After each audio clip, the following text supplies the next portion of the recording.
Jacob Rees-Mogg is destroyed on Brexit again. Here is a clip from GB News in which Jacob Rees-Mogg tries to advocate Brexit, of course, against his debate counterpart, Liz Webster. I have a sneaking suspicion it may just be possible we could agree on this, that the EU is a heavily regulated organisation, so why should we suddenly think cheese from France is dangerous? It may not be as nice as cheddar from Somerset, but it's not actively dangerous.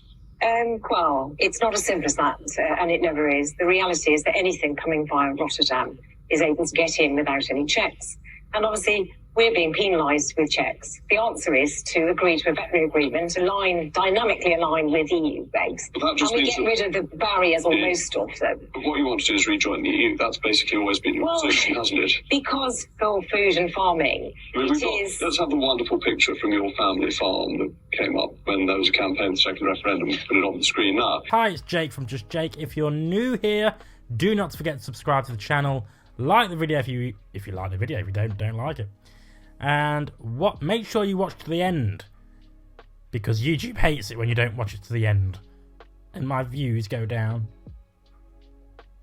Seriously, watch to the end. So, Liz Webster, a prominent advocate of the Save British Farming, appeared on GB News to talk about the Brexit ramifications with Brexit promoter Jacob Rees-Mogg. Now, Jacob Rees-Mogg is often criticised for his failure to acknowledge any errors or failures regarding Brexit. He is a proponent of Brexit, and he will always see the good in Brexit despite the fact it has been a steaming pile of shit for the rest of the country. As we saw from the video, Webster effectively highlighted the widespread issues now facing not only her sector, but the entire country since leaving the EU and leaving the single market. Rees-Mogg, as usual, didn't counter with facts or figures, or any substantial facts or figures, but of course frequently tried to interrupt, as all the Brexit backing presenters of GB News, which makes up 70% of them, always do. People think, oh, let's do the Piers Morgan approach. That always works. It doesn't. Nonetheless, Webster was very articulate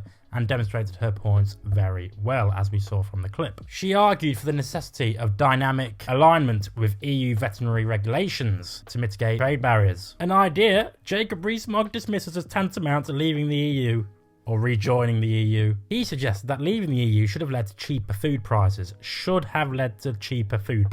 It didn't. Although this means importing lesser quality goods, which have less regulation and less stringent standards, as we've seen in recent trade deals with Australia and New Zealand. Webster and others in the farming community have highlighted the dangers of such trade practices, and they threaten the market of British agriculture by flooding it with inferior products. Now, despite Brexit, despite a lot of farmers backing Brexit, they now see it as a complete waste of time. They see it as a complete failure, and they see it as a complete diminishment of their own standards, of their own trading lives. Brexit has destroyed the farming community. It's destroyed the agriculture community. All the subsidiaries gone, replaced with what? Shittier British versions, which they don't get told about until the last minute and then turn out to be shit anyway. Watch Clarkson's Farm. And they now realise that these trade deals from New Zealand and Australia, they compromise UK standards and they fail to protect local communities. Simple. Done. Jacob Rees-Mogg tends to overlook the potential risks and challenges of not maintaining rigorous checks on imports, especially from non-EU countries, which could bypass EU standards if not destined for EU markets. This regulatory gap poses a direct threat to British farming and health. But anyway, let us know what you think. Do you think Liz Webster was completely correct in her condemnation of Brexit and the consequential happenings that have happened since? Or do you think Jacob Rees-Mogg is right that Brexit has done wonders to help the agricultural sector and the farming industry and does not cause any problems whatsoever?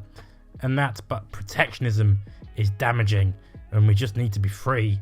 Let's vote for Brexit then.